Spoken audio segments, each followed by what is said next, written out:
అందరికీ నమస్కారం. నేను మీ నాగార్జున రెడ్డి. ఇప్పుడు నేను చెప్పబోతున్న విషయం ఏంటంటే, ఒక రాజకీయ నాయకునిగా కాకుండా ఒక సామాజిక కార్యకర్తగా, సమాజంలో ఒక వ్యక్తిగా నేను మాట్లాడుతున్నాను. ఆంధ్రప్రదేశ్లో గత 2 సంవత్సరాల నుంచి మద్యం వేదులై పారుతా ఉంది.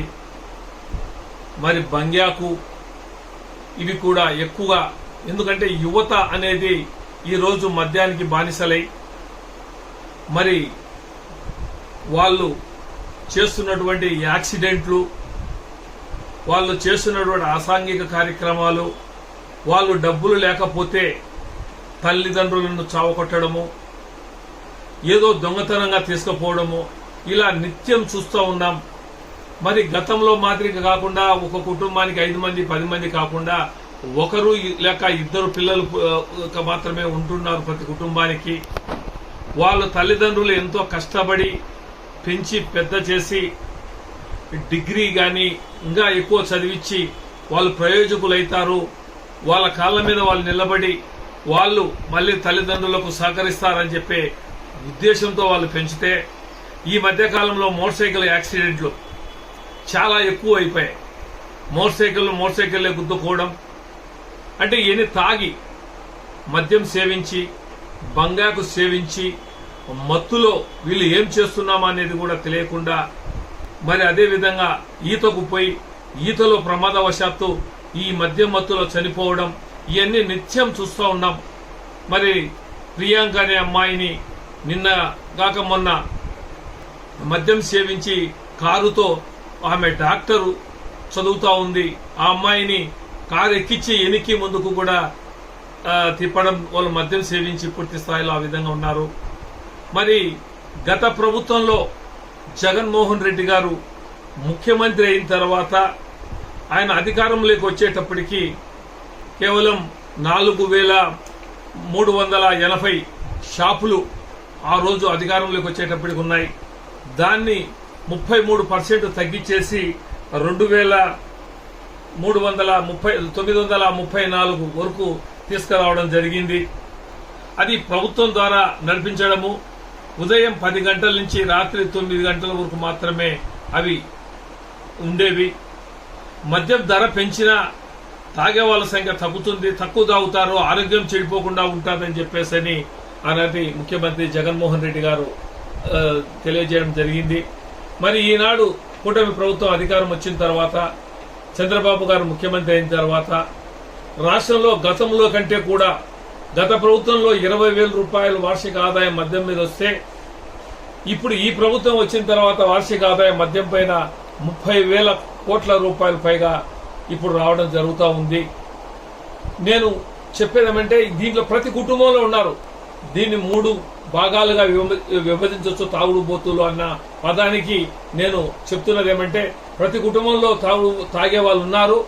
కానీ దీన్ని 3 విభాగాలుగా నా అంచనా ప్రకారం నేను చేస్తున్నా. ఒకటి, ఫంక్షన్లలోనో స్నేహితులతో ఎప్పుడో ఒకసారి కలిసి తాగేవాళ్ళు, అది వేరు. మరి కొంతమంది పనికి పోయి సాయంత్రానికి ఇంటికి వచ్చే వాళ్ళు, ఏదో కొద్దిగా మంది వేసుకొని ఇంటికి వచ్చి గమ్ముకుంటే వాళ్ళు ఒక రకమైతే, నిత్యం దానికి బానిసై 24 గంటలు మద్యం సేవిస్తే కానీ వాళ్లకు మనసు ఉండే పరిస్థితి లేదు. వాళ్ళు ఇంటి దగ్గరకు వచ్చి వాళ్ళ తల్లిదండ్రులను కొట్టి, వాళ్లకు కొంతమందిని చంపి, ఫంక్షన్ వస్తే అవ్వాతాతల దగ్గరికి పోయి వాళ్ళను కొట్టి చాలా మందిని చంపి కూడా చేసుకోవడం జరుగుతూ ఉంది. ఇదంతా చూస్తూ ఉంటే రాబోయే రోజుల్లో ఈ సమాజం ఏ విధంగా మారబోతా ఉంది. ఈ తాగుడు బోతుల సంఖ్య ఎక్కువగా పెరిగిపోతా ఉంది. ఏదో జల్సాకు కొద్దిగా తాగినా అది వేరు విషయం, కానీ దానిపైనే నిత్యం చేస్తూ ఎన్నో కుటుంబాలు, ఈ రోజు ప్రభుత్వాలు ఎన్ని సంక్షేమ పథకాలు ఇచ్చినా, ఎన్ని చేసినా కూడా అవన్నీ నీరుగారిపోతా ఉన్నాయి. కాబట్టి గతంలో సంక్షేమ పథకాలన్నీ ఇచ్చినా కూడా ఆనాడు ప్రతిపక్షాలు విమర్శిస్తా ఉన్నాయి. పథకాలన్నీ మీరు ఇస్తున్నారు, దానివల్లనే తాగుతున్నారు, విచ్చలవిడిగా చేస్తున్నారని చెప్పేసి. జగన్మోహన్ రెడ్డి గారు ఇచ్చింది ప్రజలు బాగుపడతారు, మహిళలు ద్వారా కుటుంబ వ్యవస్థ నిలబడుతుందని చెప్పేసి ఈ రోజు ప్రతి మహిళ కూడా వాళ్ళ కుటుంబం ద్వారానే మరి ఈ రోజు నడుపుతా ఉంది. కానీ ఈ ప్రభుత్వం వచ్చిన తర్వాత మద్యం దుకాణాలైతే ఎక్కడ పడితే ఎక్కడ మరి బెల్ట్ షాపులు విపరీతంగా, మరి అదే విధంగా కూలింగ్ షాపులు అయితేనేమి, దాబాలలో అయితేనేమి, హోటళ్లలో అయితేనేమి, హైవే రోడ్లలో అయితేనేమి, ఇవి తాగి వాళ్ళు మద్యం సేవించి వాళ్ళు ఎదుటివారు ఎంత జాగ్రత్తగా వచ్చినా వాళ్ళను కొట్టి వాళ్ళ పాలనలు గాలిలో కలిసిపోయే పరిస్థితి కనపడతా ఉంది. నేను చెప్తున్నాను, ఇది ఒక మేధావిగా అందరూ కూడా మేధావులు ఆలోచించండి. నేను మరి ముఖ్యంగా మహిళలకు చెప్తున్నా, గతంలో మహిళా ఉద్యమం వచ్చింది. ఈ బెల్ట్ షాపులన్నీ మూతపరిసేదానికి ఆ రోజు కంకణం కట్టుకుని మహిళలే ముందుకు రావడం జరిగింది. మళ్లీ మహిళలే ముందుకు రండి, మీకు మేము కూడా సపోర్ట్ ఉంటాం. ఖచ్చితంగా ఈ ఎవరైతే ఈ రోజు పరిస్థితి ఎంత దారుణంగా ఉందో చూస్తా ఉంటే చాలా పరిస్థితి దారుణంగా ఉంది. 25 ఏళ్ల పిల్లకాయ, నాకు తెలిసినటువంటి వాళ్ళ తండ్రికి 2 కొడుకులు. ఒకడు పెళ్లి చేసుకుని పిల్లాన్ని వదిలేసి వారికి లివర్, కిడ్నీ అన్ని చెడిపోయినాయి. 2% వచ్చింది బ్లడ్. వాడిని మళ్ళీ ఏదో విధంగా బ్రతికించుకునే దానికి తీసుకొని రక్తం ఎక్కించి తీసుకొస్తే మళ్ళీ వాడు తాగడం మొదలు పెట్టాడు. మరి వాళ్ళన్నా కూడా వారికి 3 పిల్లలు. వాడు కూడా తాగి పిల్లాన్ని కొట్టి వాడిని కూడా పిల్లలను తరిమేసి ఇంట్లో ఉన్నటువంటి వస్తువులు కూడా వాడి మందు కోసం 3,000 రూపాయల మంచం అయితే అది 250కి అమ్మడం జరిగింది. కాబట్టి ఇటువంటి కళ్ళ ముందర ఎన్నో చూస్తూ ఉన్నాం. కాబట్టి మద్యం గురించి నేను ప్రతి ఒక్కరికి రిక్వెస్ట్ చేస్తున్నా. ఈ రోజు వచ్చేసి తెలుగుదేశం ప్రభుత్వం అధికారంలోకి వచ్చిన తర్వాత మద్యం షాపుల సంఖ్య మరి 4,376 పెరిగాయి. మరి అదే విధంగా బెల్ట్ షాపుల సంఖ్య ఇంకా ఎక్కువ ఉన్నాయి.